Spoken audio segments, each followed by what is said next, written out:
Bonjour, bienvenue dans cette vidéo qui va vous présenter le correctif de l'examen de chimie du jury CESS général de la session 2023-2024, première session de cette année scolaire. Alors, dans la première question, il s'agit d'une question qui concerne les différents types de liaisons chimiques. Je vous donne un petit rappel théorique. Les types de liaisons chimiques sont déterminés par la différence d'électronégativité qui existe entre les atomes. Alors, cette différence d'électronégativité, vous la trouvez dans le tableau de Mendeleïev, donc c'est pas trop difficile. Lorsque vous faites la différence, eh bien, lorsque cette différence est plus grande qu'1,9, vous avez une liaison ionique. Lorsque cette différence d'électronégativité est comprise entre 0,4 et 1,9, vous avez une liaison covalente normale polarisée. Et lorsque cette différence d'électronégativité est plus petite que 0,4, vous avez une liaison covalente normale parfaite. Ce qui sera donc le cas lorsque vous avez deux atomes identiques, puisque la différence d'électronégativité sera alors égale à 0. Bien, prenons les premières questions. Pour avoir donc une liaison ionique, il faut une grande différence d'électronégativité, et donc il faut avoir des électronégativités très différentes entre les deux atomes. Deuxième question, on vous parle de mise en commun de deux électrons célibataires. Donc une mise en commun de deux électrons célibataires, c'est une liaison covalente, normale. Et on vous dit que ces deux électrons célibataires appartiennent à deux atomes identiques. Et alors dans ce cas-là, vous avez une différence d'électronégativité nulle et une liaison parfaite. L'électronégativité, ça c'est de la théorie, il faut savoir que c'est la tendance d'un atome à attirer un électron. Et puis on vous demande quel composé présente une structure moléculaire. Eh bien là, il faut savoir que lorsque vous avez une liaison ionique, ce qu'il se passe, c'est qu'un atome va donner un ou plusieurs électrons à un autre, donc ils s'ionisent tous les deux, l'un devient un ion positif, l'autre devient un ion négatif, et ils restent l'un à côté de l'autre simplement par force d'attraction électrostatique. Tandis que dans une liaison covalente, vous avez une mise en commun d'électrons. Cette mise en commun d'électrons va en fait lier les deux atomes pour vraiment former une molécule. Donc, lorsqu'on vous demande quel composé a une structure moléculaire, on vous demande en fait quel composé présente une liaison covalente, soit polarisée, soit parfaite, et il s'agit de la molécule d'eau. Le NaCl est un composé ionique. Ensuite, on vous demandait quelle était la représentation qui correspondait à la molécule de dioxyde de carbone. Alors, on vous dit CO2. CO2, donc ça veut dire 1C et 2O. Donc, vous pouvez déjà éliminer celle-ci qui présente 2C. Une que vous pouvez éliminer directement, c'est celle-ci, parce que l'oxygène ne se liera jamais à lui-même dans une molécule où il y a d'autres atomes. Donc, l'oxygène se lie à lui-même uniquement dans la molécule O2. Dans tous les autres cas, il se liera à un atome différent. Donc il vous reste ceci et ceci, et alors bon, il faut faire la différence entre les deux. Il faut savoir que ces deux doubles liaisons là qui relient le C aux deux atomes d'oxygène, elles vont se placer de manière diamétralement opposée autour de votre atome de carbone pour former une molécule linéaire, et donc il s'agit bien de cette molécule-ci. Dernière question, dans quel cas le modèle de l'octet ou du duet n'est-il pas réalisé? Il faut savoir que ce modèle, il est dans tous les ions ou les atomes ou les molécules stables, ce modèle, il est lié, sauf évidemment s'il n'y a pas d'électrons. Vous ne pouvez pas avoir un duet ou un octet d'électrons s'il n'y en a pas. Et dans le H+, il n'y a plus du tout d'électrons, puisque l'hydrogène a un électron, lorsqu'il s'ionise, il l'a cédé et il lui en reste 0. Question suivante, on vous montre un filet d'eau qui est dévié par un bâton qui a été chargé négativement. On demande d'expliquer ce phénomène. Alors pour ça, il faut rappeler que la molécule d'eau est une molécule où les liaisons sont des liaisons covalentes normales polarisées, ce qui veut dire que vous avez présence de charges partielles négatives au niveau de l'oxygène et de charges partielles positives au niveau de l'hydrogène, mais qu'en plus cette molécule étant coudée, donc elle forme un angle ici, à cause des deux doublés d'électrons qui sont là, cette molécule étant coudée, la position moyenne des charges plus ne coïncide pas avec les charges négatives, ce qui veut dire que nous avons une molécule qui est polaire, qui aura donc un pôle positif et un pôle négatif. Alors la présence de ce bâtonnet négatif va faire que dans ce filet d'eau, vos molécules d'eau vont s'orienter pour présenter leur côté positif vers le bâton qui est négatif. Et donc on va avoir ceci, donc toutes les molécules d'eau vont un petit peu toutes s'orienter comme ça. Et le côté positif va être attiré par le bâton, mais le côté négatif va être repoussé par le bâton. Seulement, le côté négatif étant plus loin que le côté positif par rapport au bâton, la force de répulsion sera plus faible que la force d'attraction, ce qui fait que finalement ce filet d'eau sera attiré par le bâtonnet négatif et donc le filet d'eau est dévié. Troisième exercice, c'est un exercice qui concerne les équilibres. Alors, on vous demande un nombre de môles obtenus à l'équilibre et ça, vous devez le calculer à l'aide de la constante d'équilibre. Donc, la première chose à faire, c'est d'écrire l'expression de la constante d'équilibre pour cette réaction-ci.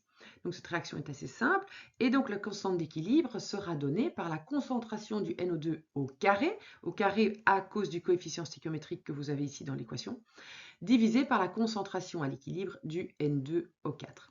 Cette constante d'équilibre, elle est donnée, elle vaut 0,125 et on vous dit qu'à l'équilibre, vous avez 0,2 mol de N2O4. Alors, dans la constante d'équilibre, ce sont bien des concentrations qui apparaissent, donc des moles par litre.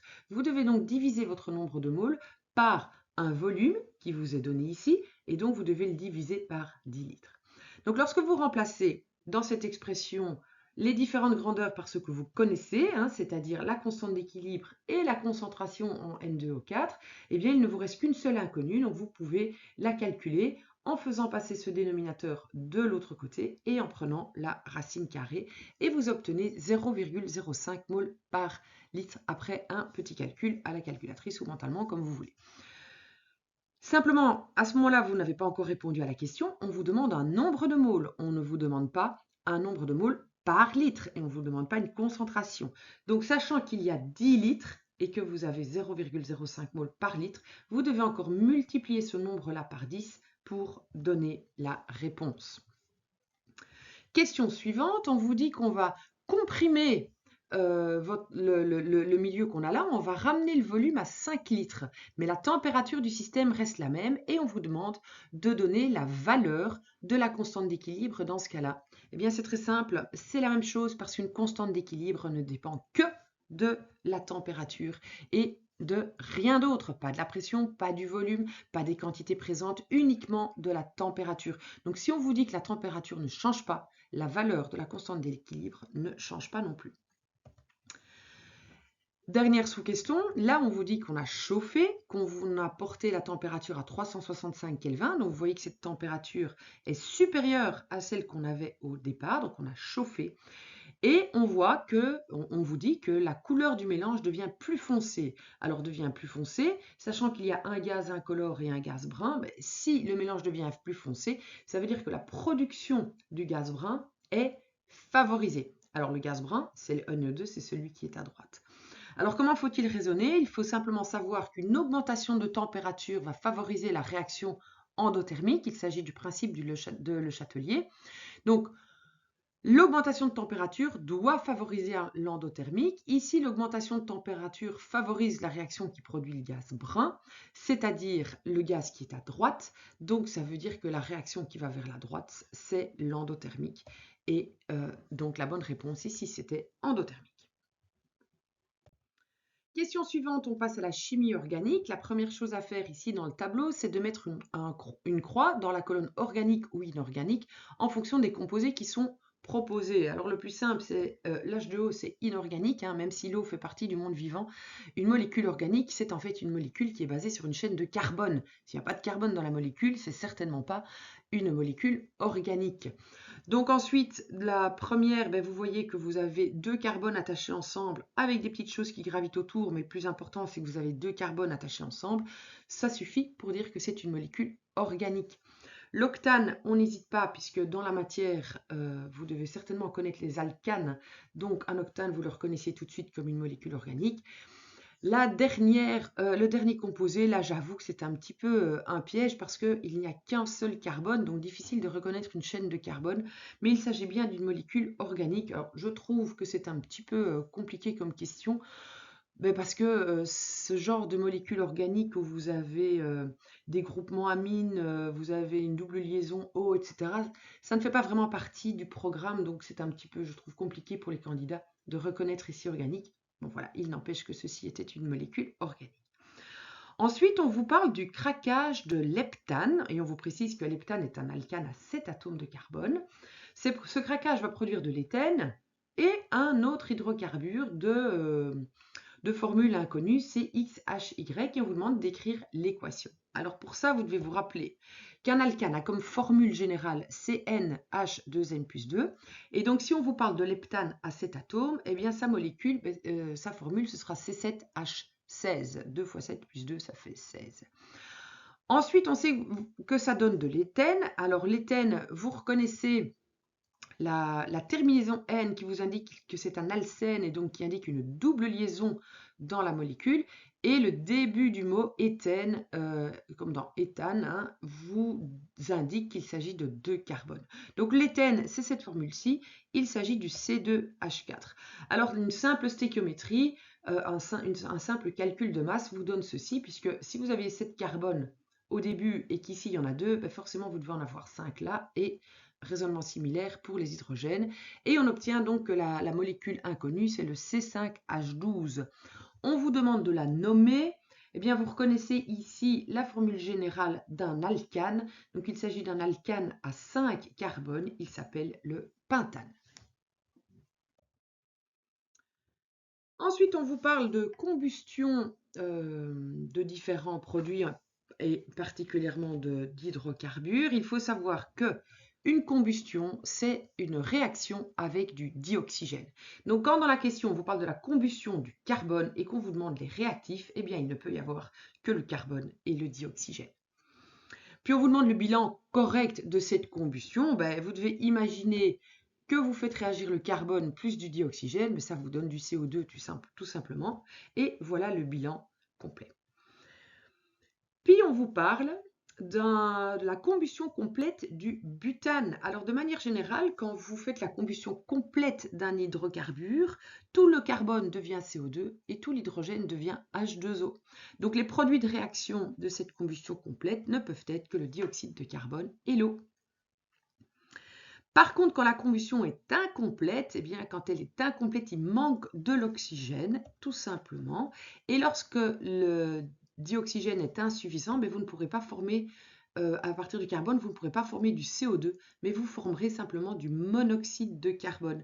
Et ce monoxyde de carbone, eh bien, il est mortel et il est, bon, non seulement il est mortel si évidemment on le respire, mais il est d'autant plus dangereux qu'en fait, il n'a pas d'odeur, il n'a pas de couleur, et donc on ne le détecte pas. Donc il n'est certainement pas odorant ni de couleur rosée, puisque c'est là tout le danger du monoxyde de carbone, c'est qu'on n'arrive pas à le détecter. Question suivante. Alors, on vous parle d'une solution de sulfate de sodium qui réagit avec une solution de chlorure de barium et il y a un précipité qui est observé. On vous demande d'écrire l'équation moléculaire. Et bien là, première chose à maîtriser, c'est la nomenclature. Donc le sulfate de sodium, c'est le Na2SO4 et le chlorure de barium, c'est le BaCl2. Alors lorsque vous avez deux sels en solution qui réagissent, eh bien ce qui se passe, c'est que vous avez en général un croisement qui se fait, c'est-à-dire que la partie gauche du premier sel va aller avec la partie droite du deuxième, et vous allez donc obtenir du NaCl, et vice-versa, et donc vous aurez du BaSO4 qui se forment. Alors, pour avoir tous les points à ce genre de questions, il est très important d'écrire l'état dans lequel les différentes substances se trouvent. Si on vous parle d'une solution de sulfate de sodium, ça veut dire que c'est en solution aqueuse, et donc vous devez préciser ici aqueux. Si on vous parle d'une solution de chlorure de barium, ici c'est aqueux. Et si on vous parle d'un précipité qui est observé, un précipité c'est un solide. Alors, vous ne devez évidemment pas nécessairement connaître la solubilité de tous les sels, mais le NaCl, c'est le sel de cuisine, et donc celui-là, vous savez qu'il est soluble dans l'eau. Donc s'il y a un précipité qui se forme, c'est forcément le suivant, c'est l'autre. Donc c'est le BaSO4 pour lequel il faut préciser que c'est solide. Ça, c'est l'équation moléculaire. Si on vous demande d'écrire l'équation ionique, eh bien, vous devez décomposer en ions chaque composé qui sera en solution et qui sera dissocié en solution aqueuse. Donc, il s'agit de tous les sels, sauf les non solubles. Donc, en fait, vous devez écrire ceci. C'est assez long, mais c'est ça l'équation ionique qui traduit la réaction. Et on voit évidemment dans cette équation ionique qu'il y a des ions qui seront spectateurs, c'est-à-dire qu'ils ne participent pas à la réaction. Vous voyez ici 2 Na+, vous les retrouvez après. C'est ça qu'on appelle un ion spectateur, il ne participe pas à la réaction. Bien, on vous demande le nom et la formule moléculaire du précipité. Donc, il s'agit du sulfate de barium et sa formule, le BaSO4 que vous aviez déjà écrit ici. On vous demande d'écrire l'équation ionique bilan de la précipitation. Eh bien, c'est cette réaction-là de laquelle vous enlevez tous les ions spectateurs et donc il ne vous reste que ceci. N'oubliez pas toujours de bien écrire l'état des différents composés, donc solide, aqueux, liquide, etc. Puis on vous demande d'écrire la formule des ions spectateurs, donc vous devez réécrire à cet endroit-là eh bien, les formules que j'ai entourées là, donc Na+, et Cl-, qui sont les ions qui ne participent pas à la réaction. Et puis on vous demande d'écrire la formule des ions acteurs, donc c'est ceux que j'ai entourés en mauve. Donc ceux-là, ce sont ceux qui font la réaction de précipitation, qui ont un rôle à jouer. Donc c'est SO4 et Ba2+. Alors, une question maintenant sur les réactions acide-base. On vous parle du jus de chou rouge qui peut se colorer suivant l'acidité du milieu dans lequel il se trouve et on vous donne l'indication de couleur suivant la zone de pH. Puis on vous parle de 3 solutions qui s'appellent S1, S2 et S3. Qui sont donc testés à l'aide du jus de chou rouge comme indicateur coloré et on obtient les différentes couleurs qui sont là. Et on vous demande de préciser si la solution est acide ou basique. Eh bien, un pH en dessous de 7, c'est acide. Donc la solution 1 qui est rouge et la solution 2 qui est violette, eh bien, elles sont toutes les deux acides, tandis qu'un pH au-dessus de 7, c'est basique. Et donc la troisième solution, elle est basique. Et puis on vous dit qu'il y a 3 étiquettes, hydroxyde de sodium, chlorure d'hydrogène et hypochlorite d'hydrogène, pour lequel on vous précise le Ka, et on vous demande d'attribuer chaque solution à une de ces étiquettes, ou bien de dire s'il y en a une qui ne correspond à aucune des étiquettes, et on vous demande de justifier le choix. Alors l'hydroxyde de sodium, ce sera la solution S3, car l'hydroxyde de sodium est une base forte, et donc une base forte aura un pH qui est élevé, surtout si la concentration est élevée, et donc on vous donne la concentration de ces 3 solutions, donc en tout cas la concentration approximative. Alors si vous connaissez les formules de pH, eh bien la formule de pH de base forte pour une telle concentration vous donnera un pH de 13, donc on est bien dans le jaune. Le chlorure d'hydrogène, lui, c'est un acide fort. Et donc, à nouveau, si vous connaissez le pH, la formule de pH pour un acide fort, avec une telle concentration, ça vous donnera un pH de 1. Et donc, vous êtes bien dans la zone rouge du jus de chou rouge. L'hypochlorite d'hydrogène, il s'agit d'un acide faible. Vous savez que c'est un acide faible parce qu'on vous précise un Ka. Donc, chaque fois qu'on vous précise un Ka, il s'agit d'un acide faible. Alors, un acide faible aura toujours un pH plus élevé que un acide fort de même concentration. Donc voilà, ceci déjà suffit un petit peu comme justification pour dire que vous serez dans la zone violette, mais sinon, si vous connaissez la formule de pH pour un acide faible, vous pouvez le calculer à partir de cette concentration et vous trouverez bien quelque chose qui tournera aux alentours de 5. Dernière question. Eh bien, dernière question, il s'agit d'une réaction d'oxydoréduction. Maintenant, on n'en a pas encore eu. On vous demande, ça c'est de la théorie, ce que c'est qu'une réaction d'oxydoréduction. C'est une réaction au cours de laquelle il y a un échange d'électrons. Et puis on vous parle d'une petite expérience où on fait réagir du zinc avec du chlorure d'hydrogène. Il y a un gaz qui s'échappe qui est du dihydrogène et puis en fait après cette réaction on rajoute de l'hydroxyde de sodium et nous avons un précipité blanc qui se forme. Alors là évidemment il y a 2 phénomènes qui se suivent. Il y a un premier phénomène qui est une réaction d'oxydoréduction dont vous pouvez écrire la réaction ici parce que donc vous savez que c'est du zinc, vous savez que c'est du chlorure d'hydrogène et vous savez qu'il y a du H2 qui va s'échapper. Donc le H2, il vient du H+, du Cl-, donc ça veut dire qu'il a capté un électron. Ces électrons doivent venir de quelque part, c'est le Zn qui les donne. Et donc le Zn s'oxyde pour devenir du Zn2+. Les ions Cl- sont spectateurs, donc le HCl est dissocié dans l'eau et le Cl- n'intervient pas, reste ion Cl-. Et les H+, ici, vont être réduits et former la molécule de dihydrogène qui est un gaz et qui donc peut s'échapper. Et ensuite, le deuxième phénomène, c'est que vous allez rajouter du NaOH. Le NaOH est soluble dans l'eau, donc vous allez avoir libération d'ions Na+, et d'ions OH-. Et les ions OH- en présence de Zn2+, vont former l'hydroxyde de zinc, qui est un composé qui n'est pas soluble et qui va précipiter, et il est de couleur blanche. Donc, dès que vous avez bien compris ça, alors répondre aux questions ici, ce sera assez facile, mais donc il faut bien pouvoir comprendre les phénomènes qui sont présentés dans cette expérience. On vous demande ce qu'est devenu le zinc, et bien le zinc, eh bien, il se retrouve sous la forme d'hydroxyde de zinc. On vous demande d'où provient le dihydrogène, et bien ce dihydrogène provient du chlorure d'hydrogène. On vous demande d'écrire l'équation ionique pondérée traduisant la formation du dihydrogène. Donc c'est cette réaction-là, mais vous devez écrire les différents composés qui sont dissociés sous forme ionique et vous pouvez retirer les ions spectateurs. Et donc vous avez ceci. Donc n'oubliez pas toujours de bien écrire dans vos réponses les états dans lesquels se trouvent les composés. Donc ici, je n'avais pas écrit, mais c'était pour vous donner une explication de l'équation redox qui se passait. Mais dans vos réponses, précisez bien l'état des différentes substances dans votre réaction. Sinon, vous risquez de ne pas avoir tous les points, même si votre équation est correcte. Et puis, on vous demande la formule et le nom du précipité formé. Eh bien, la formule, elle est là. Et le nom, c'est l'hydroxyde de zinc. Voilà, j'espère que ce correctif est assez clair pour vous.